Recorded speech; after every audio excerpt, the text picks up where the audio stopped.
Aujourd'hui, constatons-le avec regret, écrite en 1904 le chroniqueur Abel Huard, on voyage beaucoup plus rarement dans le pays des chimères. Si les champs de l'Empyrée sont toujours sans bornes, les explorateurs sont moins nombreux et moins hardis. L'automobile a tué la poésie, et l'or est plus que jamais le dieu du jour. Il est passé le temps où les rois épousaient des bergères. Il est passé le temps de la chevalerie, des 4 fils Aymon et de l'enchanteur Merlin. Et si le fantastique osait se hasarder sur nos grandes routes, la maréchaussée lui mettrait la main au collet et lui demanderait ses papiers.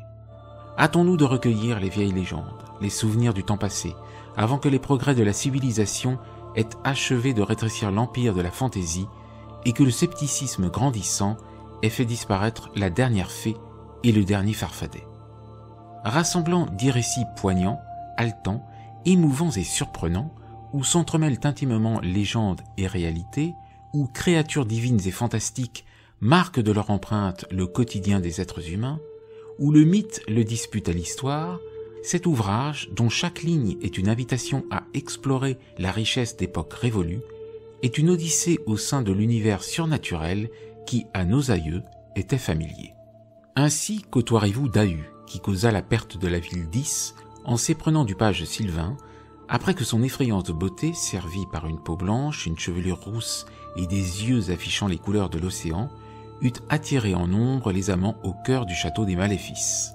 Vous voguerez au gré des tribulations de Richard sans peur, duc de Normandie épousant la fée qu'il avait fait nourrir durant 7 ans, pour s'apercevoir bientôt qu'elle était un démon, puis prenant pour femme la fille du roi d'Angleterre, dont il tomba éperdument amoureux lors d'un tournoi donné par Charlemagne. Vous accompagnerez jusqu'à son dernier souffle, rendu au sommet de la tour de François Ier, Aignan le comte, héros oublié, victime du perfide et sournois Le Tournois.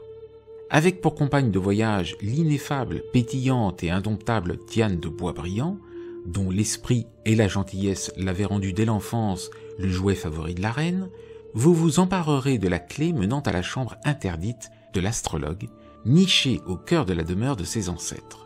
Non loin du mont Saint-Michel, vous assisterez aux ultimes instants de vie terrestre des druidesses de Tombelaine, prophétesses passant de l'état de bourreau à celui du condamné lorsque, par malheur, elles laissaient l'amour les happer.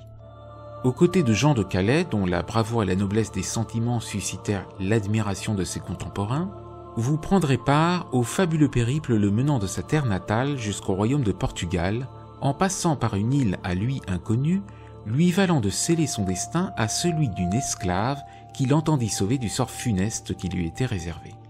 Quant au sombre destin, conséquence d'une vie dissolue du baron Gaston, seigneur bourguignon, sans doute vous donnera-t-il à prodiguer une attention soutenue aux signes envoyés par le ciel, à moins de braver crânement le creux du diable qu'eût à connaître ce malheureux. En pensée, vous prêterez main forte à Henri, seigneur de Fayet, dépossédé de la plupart de ses biens par un farouche ennemi, bien décidé à lui ravir jusqu'à sa future épouse, amour d'enfance dont il sera réduit à tenter de conquérir la main à la faveur d'un tournoi, en revêtant l'armure diabolique de feu son père, conférant l'invincibilité. Vous partagerez également le combat de la reine Richard X, qui, poussé à bout, eut recours à l'épreuve du feu, plus encore pour sauver la vie de celui qui l'aimait sans reproche, que pour se justifier.